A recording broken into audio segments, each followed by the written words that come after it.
আলী রাদিয়াল্লাহু আনহুর ঘটনা। আল্লাহ নবী বললেন শেষ রাতের বেলা, আগামীকাল বাদ ফজর আমি এমন একজনের হাতে পতাকা দিব যাকে আল্লাহও ভালোবাসেন, তার রাসূলও ভালোবাসে, যে নিজেও আল্লাহকে ভালোবাসে, রাসূলকে ভালোবাসে। সব সাহাবীরা আকাঙ্ক্ষা করলেন যে আমি হব সেই।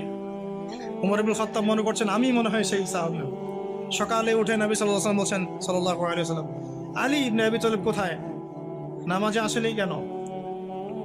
বলা হলো তার চোখ উঠেছে, চোখে অনেক প্রবলেম, চোখ ফুলে গেছে, কষ্টে আসতে পারে না, ডেকে নিয়ে আসা হলো। নবী সাল্লাল্লাহু আলাইহি ওয়াসাল্লাম মুখের লালা থুতু এভাবে নিয়ে তার চোখে লাগিয়ে দিলেন। আলী ইবনে আবি তালিব বলছেন আগে এই চোখে যা দেখতে পারতাম না তাও দেখতে পারা সম্ভব। পতাকা দিলেন, খায়বারে যাও। খায়বারে নামুস দুর্গ জয় হচ্ছিল না। কোন দুর্গ? নামুস। খায়বারে যাও, ওখানে মারহাব একজন সেনাপতি আছে, ইহুদিদের বড় কমান্ডার। বলছে ওদেরকে আগে ইসলামের দাওয়াত দিবা, যদি ইসলাম কবুল করে যুদ্ধের দরকার নাই। ওই হাদিসটা এখানে এসেছে, লাউ ইয়াহদিয়াল্লাহু বিকা রাজুলান ওয়াহিদান খায়রুল লাকা মিন হুমুরিন নাআম। তোমার দাওয়াতে যদি একজন ইসলাম কবুল করে হকের পথে আসে, লালুট কুরবানি করার চেয়ে বেশি নাকি পাবে। এটা এখানে আসছে হাদিসটা।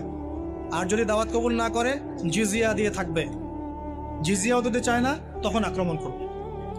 এই সুন্নাহ মেনে আমরা যুদ্ধ করেছি। সুন্নাহ মেনে মুসলমানরা যখন যুদ্ধ করেছে, মুসলমানদের হাতে কোনো নারী নিহত হয় নাই, কোনো শিশু নিহত হয় নাই।